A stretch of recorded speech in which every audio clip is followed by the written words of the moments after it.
যেহেতু আপনি যেটা বললেন দুর্যোগপূর্ণ আবহাওয়া অর্থাৎ বৃষ্টির মধ্যেও কিন্তু ভোটার এবং যারা প্রার্থী সবাই কিন্তু বিজয়ী ভবনে আসছে। আমি যদি আপনাকে এই মুহূর্তে চিত্র দেখাই দেখবেন যে বিজয়ী ভবনের ঠিক নিচতলায় এখানে দেখবেন যে দুই পরিষদ অর্থাৎ সম্মিলিত ফোরাম এবং যে স্বাধীনতা পরিষদ দুই পরিষদের নেতা কর্মীরা এবং যারা প্রার্থী ভোটার সবাই কিন্তু এইখানে অবস্থান করছেন এবং কিছুক্ষণ পর পর যদি তাদের ভোটাররা আসে তারা করতালির মাধ্যমে তাদের স্বাগত জানাচ্ছে এবং নিজেদের প্যানেল বা ফোরামের পক্ষে ভোট চাচ্ছেন এবং তাদেরকে যে ভোটার যে নম্বর সেই নাম্বারের যে টোকেন সহ তারা তাদেরকে দিয়ে দিচ্ছেন যে মূলত নিজেদের পক্ষে ভোট টানতে তারা সর্বাত্মক চেষ্টা করছেন এবং আরেকটি আপনি কিছুক্ষণ আগে যেটা বলেছিলেন যে প্রতিবেদন অনুযায়ী যে এক পক্ষ অভিযোগ করছে আরেক পক্ষ অভিযোগ অস্বীকার করছে ঠিক এমনটাই আমি দেখেছি ৮টার পরপরই ভোট গ্রহণ শুরু হলে যে স্বাধীনতা পরিষদের যে নেতা জাহাঙ্গীর আলম উনি কিন্তু তার লোকজনকে বের করে দেওয়ার যে অভিযোগটা তিনি যে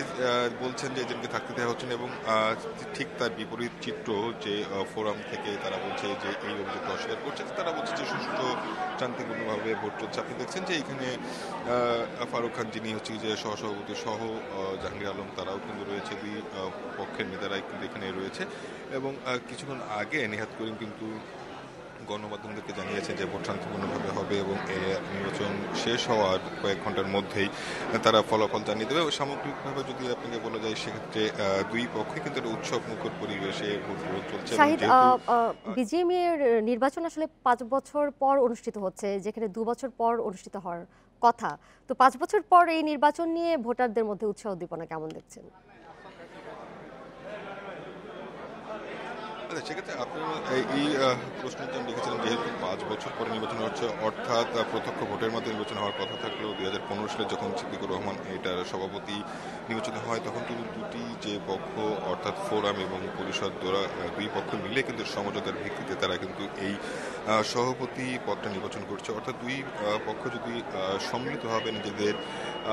প্রার্থীকে নির্বাচিত করেন সেক্ষেত্রে ভোট গ্রহণ অনেক সময় এটা অনর্থক হয়ে যায় যেহেতু এবার দুই ফোরাম এবং পরিষদ তারা সম্মিলিত ফোরাম পরিষদ তারা কিন্তু একই নির্বাচনে লড়ছেন এবং আরেকটি পক্ষ হিসেবে স্বাধীনতা পরিষদ যেহেতু তারা নির্বাচন করার সিদ্ধান্ত নিয়েছেন ফলে কিন্তু নির্বাচন হওয়ার আনুষ্ঠানিকতা প্রয়োজন রয়েছে এমনটা জানিয়েছেন এখানে যে নেহাত করিম যিনি নির্বাচন কমিশনের দায়িত্ব পালন করছেন তিনি বলছেন যে এতে এই ভোট গ্রহণ প্রক্রিয়া শুরু হওয়ার ফলে ভোটারদের মধ্যে যেমন উৎসবের আমাদের বিরাজ করছে তেমনি এবং নিজেদের পছন্দের ভোটারকে নির্বাচিত করার জন্য যে একটা উৎসবের পরিবেশ সেটা সৃষ্টি হচ্ছে এবং এখানে যারা ভোটার তাদের সাথে কথা হচ্ছে তারা যেটা বলছে যে দীর্ঘ ৫ বছর পরে অর্থাৎ সমঝোতার বাইরে এসে প্রত্যক্ষ ভোটের মাধ্যমে তাদের পছন্দের প্রার্থী নির্বাচন করার যে প্রক্রিয়াটা শুরু হয়েছে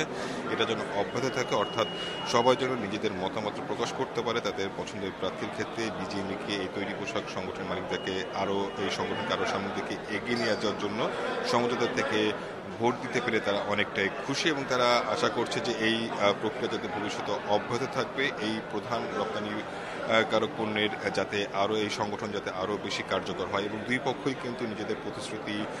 তুলে ধরছেন নির্বাচন ইস্তাহার যারা এখানে ভোটার আছে অর্থাৎ তৈরি পোশাক কারখানা কর্মপরিবেশ উন্নয়ন মজুরি বৃদ্ধি এবং আন্তর্জাতিক বাজারে বাংলাদেশের ব্র্যান্ড ভ্যালু যেতে পারে সেই বিষয়টাকে সামনে রেখেই তারা প্রার্থীদের কাছে ভোট চাচ্ছেন এই প্রবেশমুখী এই ছিল মোটামুটি ভোট গ্রহণ প্রক্রিয়া থেকে সর্বশেষ যেটা এখন থেকে চলবে বিকেল ৪টা পর্যন্ত। শাহিদ, আপনি আমার সাথে থাকুন, আমরা পরবর্তী সংবাদগুলোতে নিশ্চয়ই আবার আপনার কাছে ফিরে আসবো।